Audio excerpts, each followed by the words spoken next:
decisamente una femmina, per il carattere brillante che comunque mantiene sempre, anche negli anni. Un carattere un po' pungente,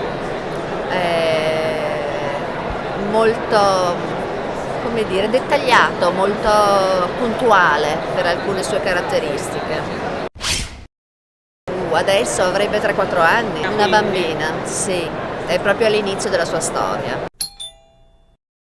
Viene da una zona di bonifica nelle valli di Caorle, per cui in un terreno di laguna. Direbbe, ma provami. Secondo me andrebbe verso il mare. Lucia Pasti, Valle Frassina, La Frassina. Il Refosco. Una viola, un po' un lampone e un po' una mora.